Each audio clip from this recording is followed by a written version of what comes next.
Right, everybody, welcome again to another Real Wunderkammer podcast. I'm with our first female guest, so this is super excited. Yas Thornber. She is Evoke Erotes. Yeah. She does something extremely different. She's been featured in the Times magazine. The Times newspaper, wasn't it, Yas? Not the magazine. Sunday Times, yeah, yeah. Sunday Times, yeah. So she's sort of like burst onto the scene with something really different and unusual, and she's going to talk to us about what she does basically. So, Yaz, give us a little bit of an introduction, please. So Evoke Erotes has been running for, I think it's coming up to the third year now, and it's specialised in the provocative. So anything that's a little bit naughty or can be perceived as being naughty, that explores the world of kinks and rudeness. That's what I do. Antique rudies. And is there much of a market for this? And I can imagine there is, because you're probably one. Is there many people that do it? You know, sell this sort of stuff I as well. So far, no one else that I've found. I mean, there could be the internet's a massive place, but I have not found anybody that does the niche that I do. The market for it is as niche as it is, but it's very competitive in that sense that it's good. People want to have the historical artifacts that they're interested in so much. It's like getting to the roots of why we like certain things, and these are full of history. So yeah, people love it. Yeah, I can see in the background you've got some really good light up signs. Right, talk us through some of the pieces in the background then. Yeah, let's get straight into what you deal in basically. Okay.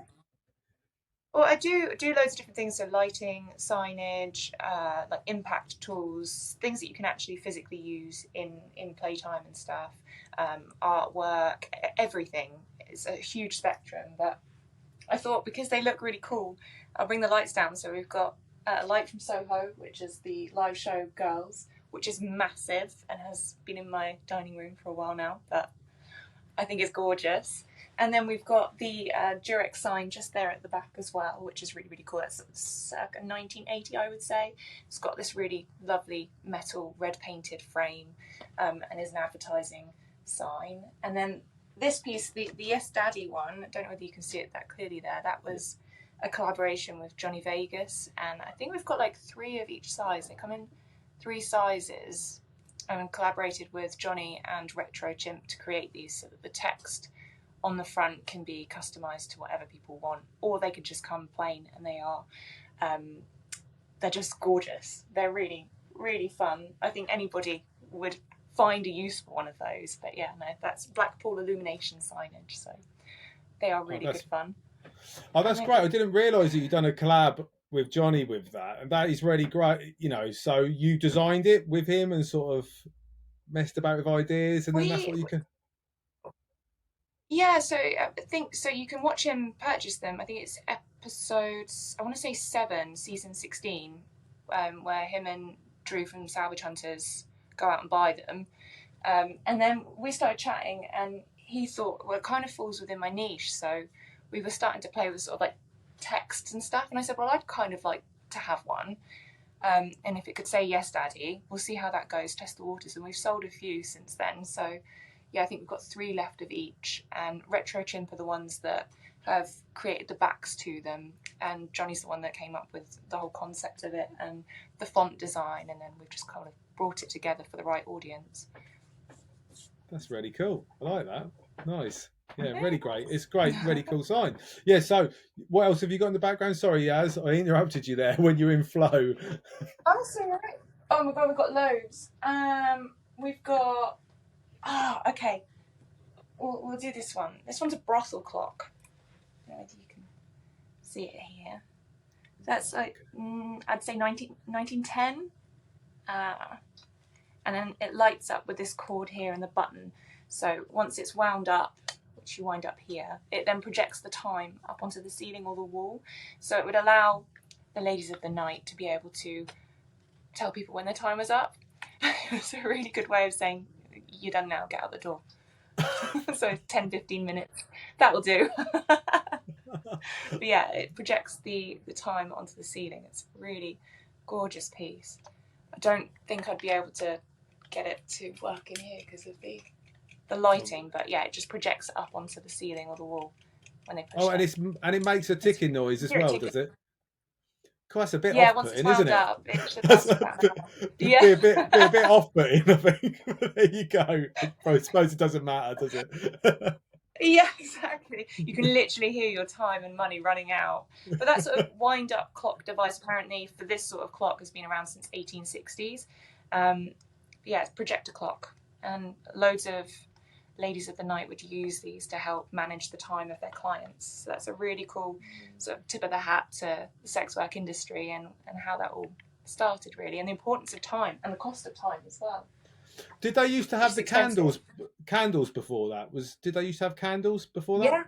Yeah. Yeah, Yeah, yeah. they were called courting candles. So they would use that, and I think a lot of dads would use that if their daughters were out courting. They would have it set on the coil at a certain time so that it would cap off at a certain time, and then once the candle was out, that's when they should be back. So you'd have to race the candles. I've got a few of those upstairs. I think I bought those from you.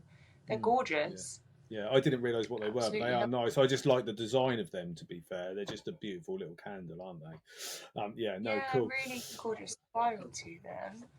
So yeah, there's those ones. I've got a Silas belt here as well. So these were used by nuns and sort of for religious purposes, and they were used particularly to kind of give you pain as a sacrifice, and they would be wrapped. This particular one would have been wrapped around the torso underneath their clothing, and then the spikes would just dig into your skin, and they just remind you of that sort of sacrifice there. So these are really nice, and that's on the original linen as well, which you can tell is really worn. I like that sort of colour, but yeah, they wrap around the skin. You could wrap it multiple times around your thigh, which was quite common, around the body under clothing, but you could do your wrist. And they leave really pretty marks, which a lot of people in the kinky world like. So that's a really good one to have for the collection. And that would have been used by a nun as well, do you think? Yeah? Is that? Yeah. Nuns, religious, any sort of monks, anyone in sort of, if it's a way of repenting, so it would be wrapping it round, feeling it constantly throughout the day, that level of discomfort, and yeah, taking it off at the end. But they're really nice, and they would tie. This one doesn't have the original tie anymore, that's kind of fallen off, but I mean, for its age, you kind of expect that sort of wear with this. The same with any antiques, isn't it? Sometimes you have to have repairs, or it's just part of life. That's why they've lasted this long. And people like that patina and that age, don't they? Especially with antiques, and sort of like, I suppose, that sort of use as well. You know, as some people like the idea that has actually been used, you know, over time, hasn't it? Exactly. Yeah. So in this world of erotica, then, Yas, what is the dream piece for people? You know, what would be your dream piece? The most frequently asked for item, and I have never found one, is the heretic's fork. And that is a device, it was a torture device that had a fork on both ends and was strapped to the neck. And you'd have it poking into this part of the body here and then just under the chin. And it's not enough to kill anyone, but it would slowly pierce into the soft flesh and it would hurt a lot. And that is the most requested thing I've been asked to search for. So if I can ever get heretic's fork, I don't think I'll ever find an original. That would be the dream. There's also, you can get replicas, but I don't want a replica. The Blue Books, which was basically the original yellow pages of the world of prostitution. So back in France, a long, long time ago, ladies of the night would have their names, their specialties, their rates, all in this tiny blue book, and that would be passed around for everyone to have. So if they wanted to have a prostitute for the night, they would go in this, look for the area, and then contact that particular prostitute and then book them in. But the blue books are really, really hard to come by.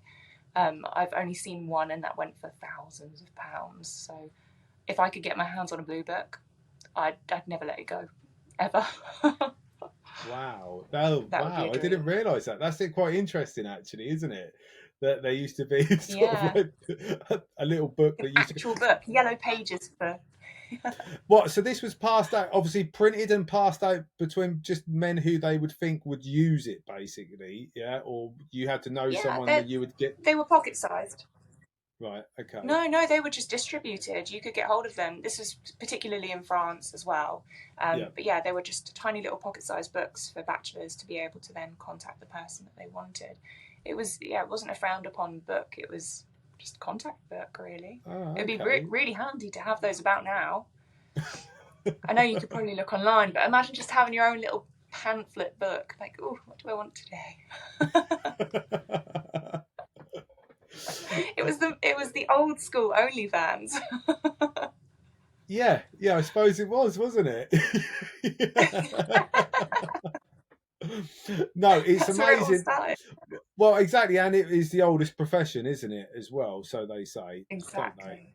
You know, It so is. it does It go is back. indeed. It's, And it's what is sort of the oldest pieces in erotica? Then is there like any things that were like way old that they were doing? I mean, it depends entirely on how you perceive erotica as well, because there are certain things that I buy that any antique dealer could sell, but with the right mindset, suddenly that becomes something kinky. So things like dog collars. I've had really, really old dog collars. Any antique dealer can sell that as a dog collar, but in my niche, that is something that will be worn by somebody that is owned by their dom or their partner, and then that value is then increased because of that. So I've had really, really old dog collars which I've been absolutely smitten with. Erotica goes back, I mean, thousands of years, doesn't it? One of the things that I find a little bit challenging is I love that dealers come to me saying, "Oh, I've seen this and I've thought of your business for it," which I'm hugely appreciative of. But I have found that a lot of people link nudity to erotica, and I've never seen nudity as being erotic. It has to have that particular concept behind it to make it sexual and sexualized, because the nude form is very natural to me. So there has to be something particular to make it sexy and erotic. But back in the day, nudity would have been erotic, wouldn't it? So yeah, you've got things like sculptures, artwork, even poetry, like filthy poetry you could get hold of. And yeah, it goes Yeah. back and back and back. But I think the oldest thing that I've owned is probably some of the dog collars. And to be fair, the quartz phallus is probably quite old. That takes a long time to naturally form. And you've got all of these really lovely details just sort of inside from where it's grown. Wow, that's an incredible. Which is really cool. Yeah, massive. It's very cold. Yeah, it's just the same with any antique trade, really. Sometimes you come across things that are super, super old, and they're the ones that I probably want to keep a little bit more. Yeah, definitely. And that these, you almost get a feeling from them older items as well, don't you? I mean, you certainly got a feeling from that, Yas, did coldness. Yeah. But yes, it's really cold. Yeah, you certainly get that feeling from these older items, and especially, I suppose, is there ever like a connection with some of the things that you buy that you can feel? Because some of them, I mean, do you buy a lot of things that would have been used for like punishment and things like that as well? Yeah. You know, like you've had things from schools and stuff like as corporal well, punishment. Yeah. So things like torses would have been used against children before that was banned in public schools.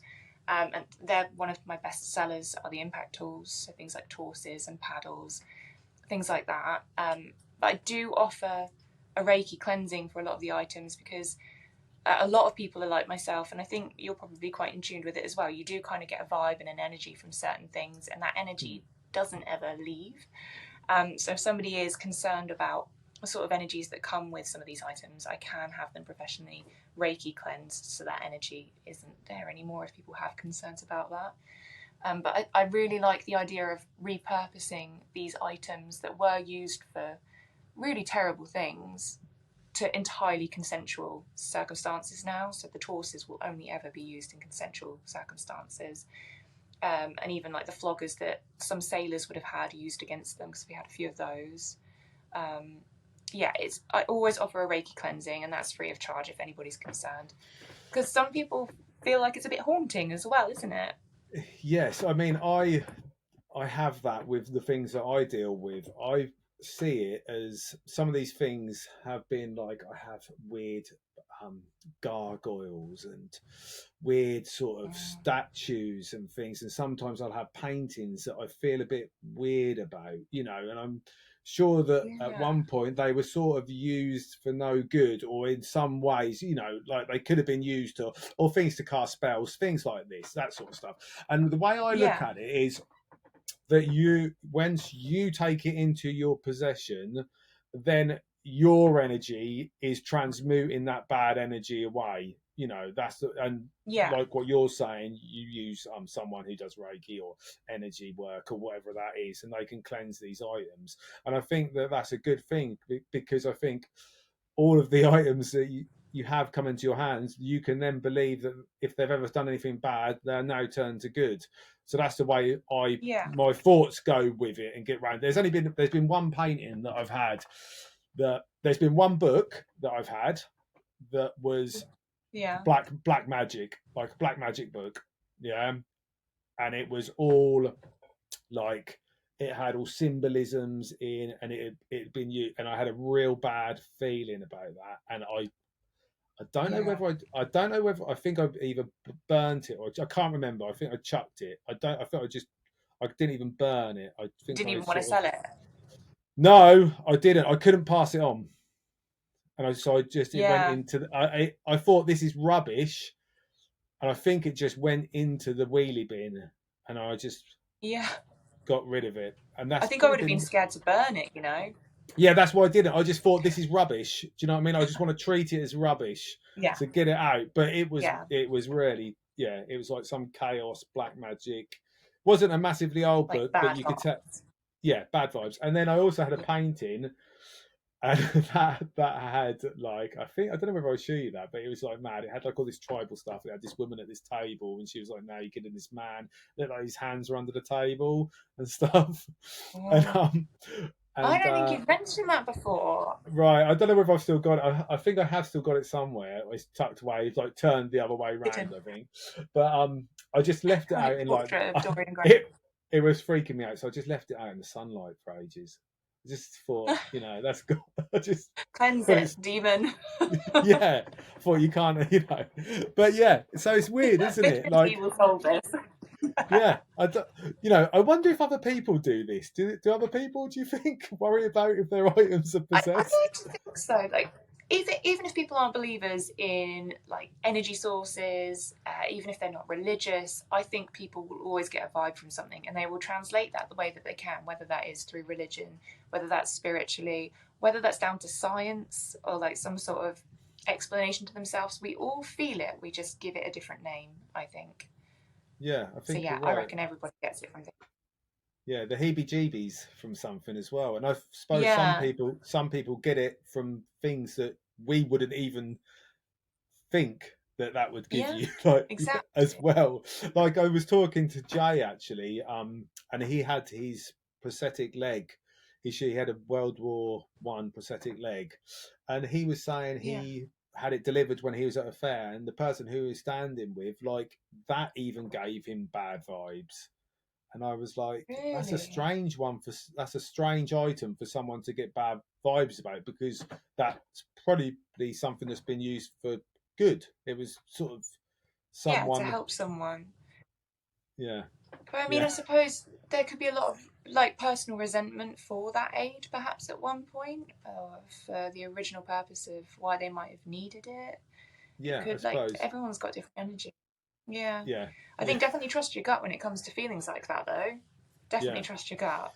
And if not, get your free your free Reiki, you know, Yeah, whatever it's exactly. called, on the item. Hook up with Yaz, and she can just get it Reiki cleansed. Any item out there. Absolutely. I'm really grateful because my mum is a Reiki trainer, so she's like, any bad juju, you bring it over, she'll do it, and I'm like, oh, thanks, mum. And she just hold her hands and over the top of it? What is, you know, is that the sort of thing? Yeah, Yeah. yeah, she's got loads of crystals and there are certain symbols, kind of like what you were saying in that book, but positive symbols that are sort of put over items, and then they are gently cleansed through crystal healing, through the energy of hands and heat and intent as well. So that's what she does almost full time now. So she's That's very cool. good at what she does. That's really cool. I like that. Raised by a hippie.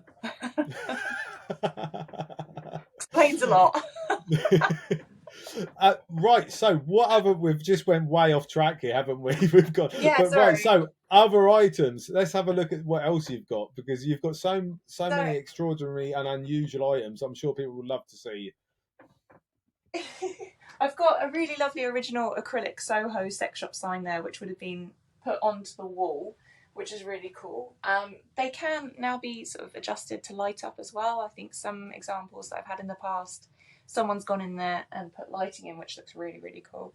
And then we've got this one here, which is a Hyatt nipper, which are also called come-along cuffs. Restraints are another big seller for me, so impact restraints and artwork are some of the biggest ones. So this is a really lovely Hyatt example. I don't know whether you'll be able to see the Hyatt marking on the camera or not. But yeah, this particular style would have been used between 1880, 1940, I think they stopped using these because they broke a lot of hands.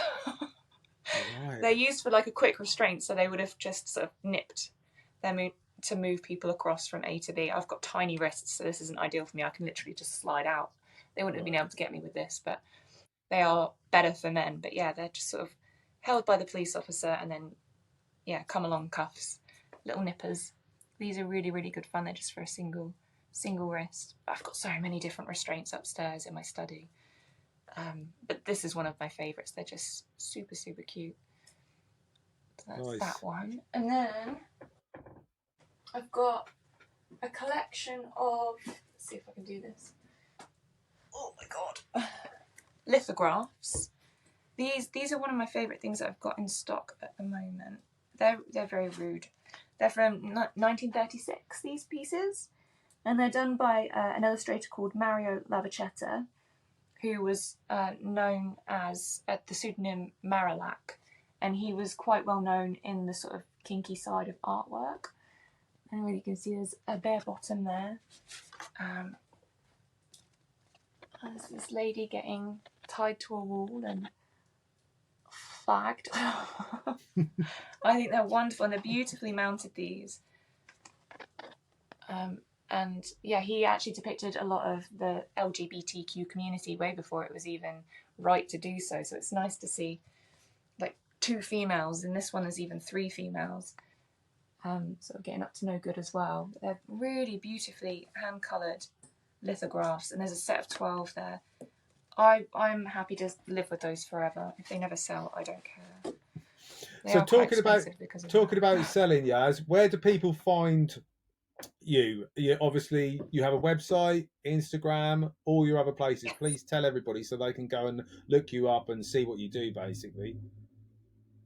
Sure, yes, the website is evokeerotes.co.uk, although the .com should link you directly to the .co.uk domain. And then I am on Instagram as evoke_erotes.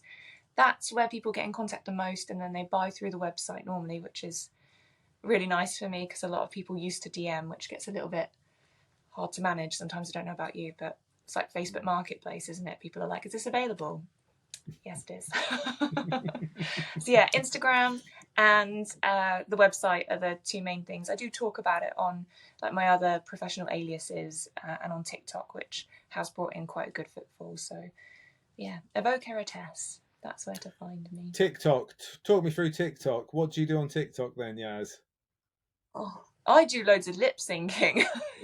Like I know I irritate myself, let alone everyone else, but don't hate the player, hate the game. You've just got to get on board with it. Trending sounds, consistency. But you've had quite a lot of views on TikTok, haven't you? You sort of like went over there, and then next thing you know, you've had like millions of views and things like that. So you've got to use these tools, haven't you, as well, for sure. Exactly, and especially it is one of the best tools for footfall. You cannot funnel better through any other platform as you can on TikTok. It is the highest growing platform that's available out there, and not to utilize that the same way we've kind of embraced Instagram world, which a lot of us didn't want to do. TikTok is the next step for that, and if you can master the techniques, the routines, the trends, it's one of the best tools you can have to funnel in for a business, for sure. Yeah, and I think that's a Definitely good do it. thing is Even if you've you got, feel a bit silly, yeah, get out there because you and will do feel it. silly. Yeah, it's just that time thing as well, isn't it? I suppose some people just don't have necessarily the time, so they have to concentrate on both, on just one platform or one thing. But I mean, if you've got the time and you can give it a go, all of these platforms, as long as you use them in the right way, can drive you a huge amount of traffic over to your website, and that's what you need. Definitely. Your website's not just going to sit there and, you know, it, it's not going to get people. You've got to go out there and get people over to your websites, haven't you? Yeah. So that is the And way. the good thing about websites is obviously you're going to get your monthly feedback at the end of the month, and you're going to be able to see where that traffic has come from. And if you can see that that's coming from TikTok, then you know that that's worth investing time in. And a lot of the footfall for my website is coming through TikTok, so it's worth putting in that time. But the wonderful thing about TikTok is you can just create, I don't know, maybe 10 TikToks in one day, leave them in your drafts, and then just slowly, consistently post those one a day. It doesn't have to be consistent every day for you to be working on it, but if you can dedicate the same amount of time that you do for like photographing content and doing your listing research, if you can just slip that into that routine, it is worth it. It does pay off for sure. So the future, Yaz, what have you got planned for the future? What are you going to be doing? Anything on the horizon? I'd love to do events. I'd love to do some fairs. I've been approached by a few sex parties that would like me to have a stand at their sex parties, which I think would be very good for me because it's the perfect audience for me. So I might be going to some of those in London soon and holding my own stands there. That would be quite fun and interesting.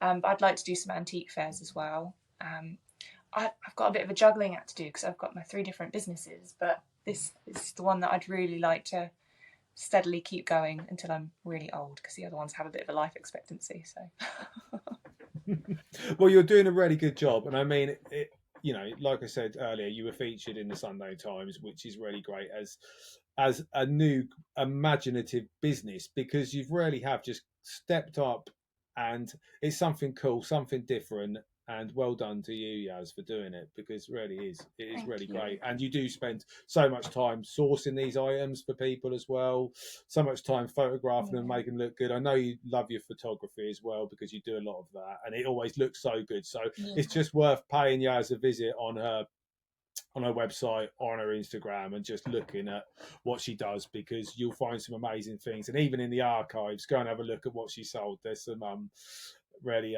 what's probably one of the best things you think you've sold in the past, one of your favorite items that you've sold? oh my god, the 18th century chastity belt. I wish I never let go of that. That was one of my favorites, and although I had to let it go because of the laws changing, I'd had an ivory dildo that was just hundreds of years old and absolutely stunning. I wish I'd kept that. I really do. But that sold just before the laws changed. That was a good business plan there. If I get rid of it just before the Yeah. laws change, yeah, for sure. If not, you'd have to kept it for ages, So Exactly. basically, yeah, another 100 years. All right, yeah. As well, thank you so much for coming on the Wunderkammer podcast. I'm sure this is something different to what we've had on there before, and thank you for being the first female guest. I mean, people are going to love this. People are going to love seeing what you sell, and you're just a great personality. So thank you very much. And also, everybody out there, go and check out Yaz, Evoke Erotes, especially Instagram, TikTok. I'm not on TikTok, so I don't even know what she gets up to on there, but I'm sure she does some good stuff on it. Yeah, please go and check her out. She's really cool. Right, thanks, Yaz.